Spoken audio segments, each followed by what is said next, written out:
Hello guys, welcome back to this channel. So on today's video, I'm gonna show you how you can delete multiple projects at once on Capcut. So here I have so many projects that I want to delete on my Capcut, and instead of doing it one by one, you can actually do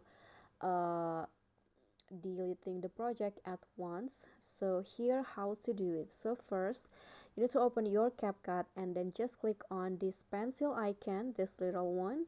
Click on that, then select the project that you want to delete. For example, I want to delete this one. Okay, there are so many that I want to delete. Okay, so after you select that, you can see there's in the bottom there's a trash bin icon. So just click on that, and here Capcut will question you delete selected project. Just click on delete, and after that the project that you choose before will be deleted right away.